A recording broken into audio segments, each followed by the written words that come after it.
It's a record breaker. Jimmy Kimmel's first night back, his monologue, the most watched monologue ever on YouTube. So many people were interested in this and they wanted to hear what he had to say because what happened to Jimmy Kimmel was so important to so many people across the country. The Trump administration demands that he be taken off the air, and all of a sudden he's gone. Well, he's back, and we got a chance to talk about all of this and more with our guest today, Kim Masters, really one of the leading entertainment reporters over the past couple of decades and more. She's at Puck, and she's also the host of KCRW's The Business Podcast. It was a really fascinating conversation, and if you like it and like what we're doing here, well, like and subscribe. You'll be doing yourself a favor and us too. I can't think of a better person to talk to after this week. The Kimmel level, the Barry Weiss of it, some of the stuff that's happening on Fox, and it's just been a wild week. So let me ask you about Jimmy Kimmel first, and he's back on the air. Were you surprised by that? I did think there's a chance he might say, "I'm going to retire," that this was too toxic, and because the chilling effect can happen very quickly, right? Yeah, I mean, I've experienced it uh, when with my not my current job, but going back when I was at the Washington Post. We had a change in editors from Ben Bradley to Len Downey, and Len was not like Ben in terms of if you had a really hot story that was a scoop. Len was more like, why do you know this if the New York Times doesn't? Well, And interrogating you in that way. I mean, and you start thinking, maybe I better not say this because then I'm going to get this hassle. So I know what it's like, and I thought Jimmy might feel that to the point where he might feel that Disney was babysitting him to the point where he just couldn't function. Thankfully, that didn't happen. and why? That's the big question. So was it essentially the Right. rising up of people in solidarity with freedom of speech, including a lot of people who are Trump supporters, prominent people, or was this always kind of a calculation by Disney to let things cool out? What are you hearing from sources? Oh, I think Disney was Bambi in the headlights, to use a Disney metaphor, and uh, and they just panicked and didn't know what to do. That's my belief. I mean, it wasn't an easy position. Let's be clear, but we also, there was a way of coming at those affiliates, those two station groups that dropped the shows, Sinclair and Nexstar. Uh, Certainly, Michael Eisner, the former chairman and chief executive, I mean, 20 years back, tweeted and made it clear that he would have brought hellfire down. At least that's what he says now. I mean, but he might have. I spent a lot of time with Michael Eisner, and he could be very impulsive, for better and worse. So I just think Disney didn't know what to do in the moment. They were caught between something that Jimmy wanted to say that they weren't comfortable with, and these threats from a significant group of stations that still aren't playing the show. I hope they're getting lots of complaints, and I just think they weren't the stuff that came at Disney and the CEO Bob Iger directly by name. John Oliver scolding him by name, addressing him on his show. Michael Eisner didn't use his name, but Scott Galloway did. Sorry, he compared him with Neville Chamberlain, and not favorably. And as I've noted in my Puck piece, now Bob Iger's a big Winston Churchill guy, sort of Mm. fascinated by Winston Churchill. So I think being compared with Neville Chamberlain and the policy of appeasement did not make him very happy. So I just think and then they got the 400 plus celebrities signing a petition. I mean, it was getting uh, very bad, and And we people don't know starting a data. new. Yeah, we don't know if that boycott of Disney, certainly as a phenomenon that existed on social media, we don't have data to tell us whether it was starting to hurt. It may have, And your point about the right as well as the left, long ago I covered the Mapplethorpe trial, which was the busting of an art gallery in Cincinnati for these Mapplethorpe photographs that were very explicit, and I covered that trial, and when they were doing the voir dire and selecting the jury, we reporters who were sort of waiting for them to get on with it would try to guess who would answer questions in a very hostile way to Mapplethorpe and get kicked off the jury. And we were wrong, because when someone came on who looked really kind of right wing, and you thought, oh, this guy's going to want to kill Mapplethorpe, a gay artist with these explicit photos, instead they would say, well, one of them in particular, remember, I think an adult should be able to watch whatever they want to watch and look at whatever they want to look at. So I do think it crossed. I mean, Joe Rogan, somebody described him as centrist. I don't think I consider him centrist. I consider him random, but even Joe Rogan was like, this is bad. Ted Cruz, I mean, I don't know how good faith that was, but he said the words. So we'll give him Yeah. the benefit of the doubt, maybe for a nanosecond, just a little So short benefit. in a way, this rising up, you could say people power worked here. The rising up of opposition to what Disney had done to take Jimmy Kimmel off the air. He might have stayed off the air if people hadn't found their voices and their passion for freedom of speech. And I Yeah, do well, think for because it America, was easy to understand, right? It wasn't like, I don't understand this policy. It was like, wait, what? They're doing what? The why? That was the beauty of it from a First Amendment point of view. It was just, I mean, I don't know about the Supreme Court majority at this point, but that's a pretty clear-cut First Amendment thing.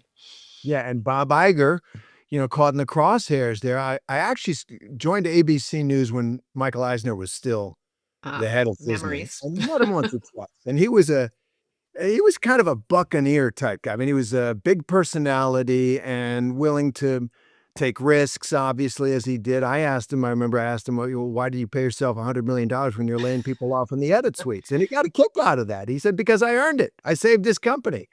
Iger, much more buttoned down kind of guy. I mean, I don't know. He's very image conscious and notoriously thin-skinned, and he had this immaculate image, right? For years, he was the genius and the smooth guy who goes out to dinner with Paul McCartney and living his best life. The return, he so-called retired and then returned, and the return has been so bad for his legacy. I mean, he's burning it down in some ways, it seems, after really being very, very conscious of it. Yeah, as I say, I don't know him. He was the head of Disney. I was like a guy at ABC News, but I did have a run-in with him once when he wanted Nightline, which I was anchoring at the time, to do a piece on their musical Tarzan. Oh boy. And they kind of raised a big objection to that with the staff. We shouldn't do commercials for Disney products and all that stuff. And he wandered in my office one day randomly, said, "What's the matter with you?" And Yeah, it's not not a crappy. team player. I mean, I guess, but at the Yeah, end of the day, pressure worked. I mean, yes, it did. And we still are, now we don't know. It's kind of ironic because a lot of people blame Iger and Disney for paying the $16 million to your to Trump for the report by your former colleague, George Stephanopoulos, in which he used the word rape in reference to Donald Trump. And many people feel like you go to court with, if you say fine, we'll see you in court. First of all, Trump may want to back down because does he really want to litigate, Mm. whether he raped someone? I would think he wouldn't, uh, given previous court action. So they caved. They paid the money. I mean, this was another shakedown. I mean, that Trump has been doing with various media uh, companies since. So a lot of people are blaming Bob for that decision. I think his argument, to at least supposedly, was, I don't want to give the court an excuse to damage the New York Times versus Sullivan ruling, which protects all of us in journalism. Maybe with the Supreme Court, that's a reasonable fear, but Yeah. it did set the precedent. And it's notable that when David Ellison and the Skydance people who made a deal with Paramount settled to get their deal approved by Brendan Carr, it was pretty much, they were like, yeah, well, they paid 16 million, so we should really pay like 15.9. that, Yeah. that was that was what they were thinking. And that ends up working, obviously, for Trump using and Brendan Carr and the whole administration using the power to get results from private entities, universities, law firms, companies. But there's also the question of just the earnings. What do you know about Kimmel's ratings and how they compare with Colbert and whether that might have been a factor? These late night shows may be dinosaurs at this point. Well, they kind of are if you want to be deal in reality. I mean, it's unfortunate but true. I think it's really unfortunate because I think people get their news through these shows in many cases. You know, you hear the audience, that one of those hosts say something that as news people we thought everybody knew, and it's clearly news to the audience. You know, they haven't heard whatever Trump put on Truth Social last night or whatever. So I think, and then you have the clips on YouTube. Uh, However, you know, and Jimmy Kimmel in particular, his ratings may be what they are, and yes, broadcast is going down the tubes, but he's in many ways made himself the face of ABC and Disney. You know, he was a host of the Millionaire show. He did awards shows. He did incredible service at the upfronts where they networks sell their shows to advertisers coming every year and lampooning the industry in this great thing that everybody who went to those upfronts looked forward to as a highlight of the whole experience because he It was was mean. It merciless. was He mean in was those monologues. merciless. It was hilarious. However, we all loved it.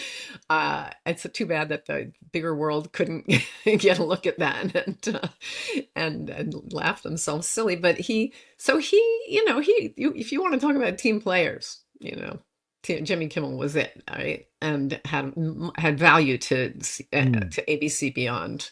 Beyond the ratings and the revenues. And yeah, he's been the face of ABC in a way. And compared with Colbert, who we I guess all know was losing 40 million a year or whatever, he I may have think they had more claimed, purchase. yeah, whatever. But that that had a bad look. It was a bad look. You know, the Ellisons, they claimed they had nothing to do with it. And you know, when the CBS press person called me to tell me that they were canceling Colbert, he said, "I'm going to tell you something, and you won't believe the reason that I'm going to give you," which that is a financial decision. And I was like, Oh, "No, you're absolutely right. I don't believe you." I felt they bad just for the trying guy, honestly. so, that's basically acknowledging what we all know and feel is that Trump is muscling the media as well as the universities and Right. law I mean, firms and he all kinds swore up of. and down it was a financial decision, and it's defensible. Yes, it was losing money. But at this moment, you know, before the Ellisons have to get their hands dirty, they quickly Yeah, scuttled the show. It looks like it was part of the side deals, you know? and to get approval from the FCC as well. But now let's talk about the corporate battle that's happening between Disney and Sinclair and Nexstar, who own what is it, 25% or whatever of the affiliates. How is Yes. that breaking down? So Sinclair has a clearly an ideological commitment to the same kinds of politics and values that the president has.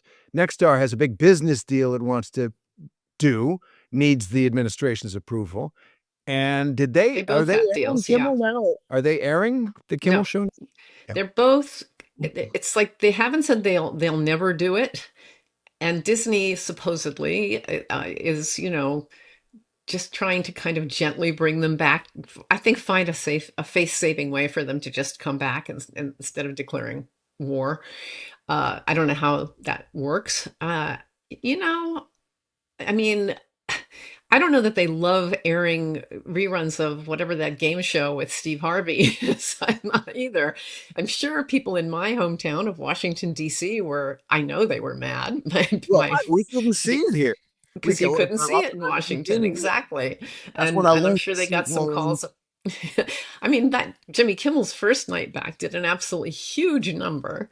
He even made a joke of it, you know, you call me low ratings. How about now? You know? So I have to feel that they'll come back, but I don't know because Brendan Carr, I mean, now, you know, we saw yesterday, I think JD Vance was claiming, oh, it was a joke. You know, that is amazing material. I'm surprised that Brendan Carr doesn't have his own late night show when he's that funny, when he's threatening these companies. I mean, to say it was a joke is in itself a joke.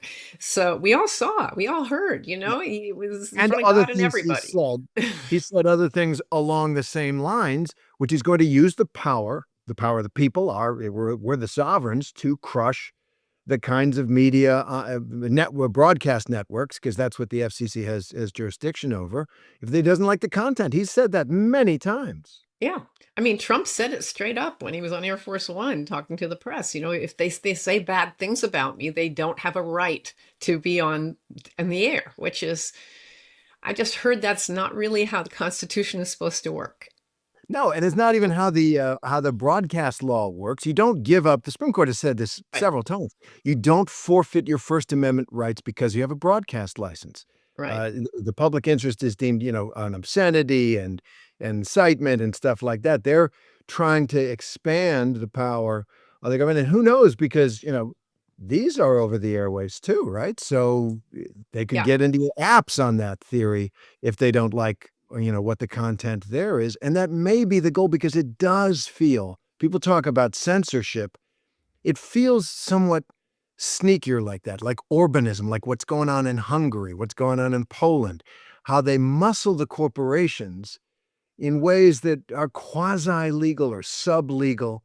But at the end of the day, the result is the same. You don't have a full range of opinion in your news and entertainment. Yeah. I mean, I think I I don't know that I'm so prescient, but even into 2016, I thought this is where they want to go, Oh, and they're it, going very fast now. yeah, Uh, it's interesting. During Trump's first term, I could feel. I said to my colleagues, I said, at some point, he's going to strip these companies of their licenses and try to give it to his cronies, which is the Ellison of it all, right? well, look at TikTok now, what seems to be cooked up. I mean, Ellison is going to have TikTok. His son, with his daddy's money, has Paramount, CBS, perhaps CNN Yeah, soon, and they're going to. We were told that they're making an offer for Warner's. I'm obnoxious about this because I predicted this on August 5th, so I well, was were very you early hearing on that one. something? Sorry. Were you hearing something, or Of were you course. speaking something? Yeah. No, What were you doing? I do actually have to have some basis for stuff I report. And as I said in the piece on Puck, I had multiple sources who thought they were going to do it, and one source who told me he knew for a fact they'd been long planning to do that. It was ironic because when the Ellisons went for Paramount, Hollywood's been through a lot lately, and they were all like, we lost Fox as a major studio that was absorbed into Disney, so all these people in the industry here were like, well, David Ellison wants to make movies and he's going to save Paramount. Paramount will survive. And irony, guess what? He's going to subsume either Warner's under Paramount, Paramount under Warner's. Warner's much bigger. But I can tell you the Warner's execs, they feel like, how are they going to fend these guys off? They have all the money in the world, and at a certain point, if they come with enough money, the Warner's board kind of has to say yes, right? You can't just say, well, we don't want to do this right now. I mean, I think David Zaslav, who runs the place, really wants to persuade them, we're going to do a split. We're going to split the studio and the streamer away from all those cable channels that are going downhill. Can't we just wait for that to go through? If the Ellisons want to push it hard enough and preclude anybody else from jumping in, I saw these guys all recently at the HBO party that they had after the Emmys, and they all were kind of walking around going, with this feeling like we're going to get sold. There's nothing we can do to stop it. So you've got one family made its money in Oracle originally, in tech. One family owning or controlling de facto TikTok, Paramount, Warner, CBS, and maybe CNN. Crazy. What do you? I Yeah. mean, what do you? And Is that? what's alarming, I mean, to me, as a person who likes the whole freedom of speech and freedom of the press stuff, you know, they pushed on, they were pushed by the administration on 60 Minutes for airing a perfectly normal interview with Kamala Harris, right? Nothing that that was the most frivolous lawsuit I can think of. And yet they paid Trump personally, they being Paramount in this case, but on behalf of the deal, they paid Trump again, like 15, 16 million. I can't remember the exact. And now they're apparently, according to my colleague Dylan Byers, closing a deal to uh, buy Barry Weiss's company, her free press. I'm putting in Was. quotes. She's not what you would. I don't understand. She's supposed to have some kind of role of overseeing CBS News. In what world? I don't understand. She has no background in that sort of thing. She's been an opinions person with very specific opinions and constantly, bemoaning how she's being persecuted by the left who's so mean to her. I mean, she did stand up for Jimmy Kimmel, I guess, or her publication, her website did, but uh, I just can't imagine. And then they put in this ombudsman whose name I can't even think of right now, but he's not like a serious, objective journalistic person. He's a guy who has an agenda. So the Ellisons have not only laid down, but they've rolled and rolled over. And what did Well, that's the you know? question. Okay, so you have these media companies to make money, right? But they Yeah, are also, they're important cultural institutions, and in that sense, maybe this is what Michael Eisner, where we started, the former head of Disney, was thinking. They're public trusts too. I don't want to get too Pollyanna about it, but for example, when Katharine Graham, the legendary publisher of the Washington Post, was publishing the Pentagon Papers, right, which had huge impact on public opinion, turned the public further against the Vietnam War, the Nixon administration directly threatened the president, "We will pull your broadcast licenses," because the Post owned some local stations, which was a major source of revenue. "If you go forward with this, we will pull your licenses." And Katharine Graham said, "Okay, go ahead." And she published. I don't see anybody on the horizon like that. no, I mean, I also, of course, there was Watergate, Yeah. and I think that if Mrs. Graham and Ben Bradley hadn't been where they were, Nixon would still be president. So it takes a lot of guts, and I don't think we've. I'm trying to figure out where. Sorry, I'm just going to try and make my noise stop here. Where where that leadership comes from right now. I mean, I'd like to think that maybe this whole Jimmy Kimmel thing will at least brush these guys back from the plate a little bit as they try to control media. And that the Disney what happened with Disney will embolden other places. But Larry Ellison himself is MAGA, and David Ellison, the son, claims not to be. But he that didn't stop him from going to UFC fights and sitting near Trump and trying to win favor for the deal that he wanted to make. Yeah, bread and circuses is the And part of we think TV's that diet. maybe and also promising, we'll take care of CBS News for you. That's certainly the appearance right now. And maybe CNN as well. So people are alarmed at this for sure, as they should be. And I just wonder about if what we're actually seeing is, well, I think we are, an effort by the government, by the president. There's such a personalized power at every level of government to do away with those who criticize him, or push them to the side, and reward those who find ways to support his agenda publicly. Yes, I think it was very apt that when Jimmy Kimmel came back for that first night, he didn't just talk about whatever happened to him. He said that this will involve journalists, and that was I was my heart rejoiced when I heard him say that, because I have long felt that just as they're now pushing to indict Jim Comey, then they're looking for a journalist to make an example of. Hmm. That is very dark. But let me try to end on a more positive. I'm a child of the Holocaust, so we saw that movie and we didn't like it. Yeah, yeah, exactly. I mean, I don't know if we're there. We're certainly in a moment we haven't seen before. We haven't seen any president try to personalize his Right. private grievances and make them policy against media corporations. And yet, let's go back to how let's go back to how Jimmy Kimmel got back on the air. And part of it certainly was people rising up. I feel like Trump overreaches when he threatens basic constitutional liberties. People, as you pointed out in the Mapplethorpe trial, people get that. It's simple, and they treasure it. And if he puts a journalist on trial, well, Fox will cover it in a certain way, but I Right. think the rest of the media establishment and new media will cover it differently, and Trump will meet his Yeah. limits. I mean, I do think that the right wing media world is creates a bubble for people who don't know what actual words, for example, Mm. that Charlie Kirk said. Not that of course, like Jimmy Kimmel, I'm appalled at what happened, but the words that he said, I don't think a lot of people who watch Fox, for example, even have a clue what kind of rhetoric he espoused. And similarly with other similar stories. So I think that that news bubble is really, really dangerous. And we are losing more and more outlets to independence, as you know. But Yeah. that the independent outlets are under siege, really.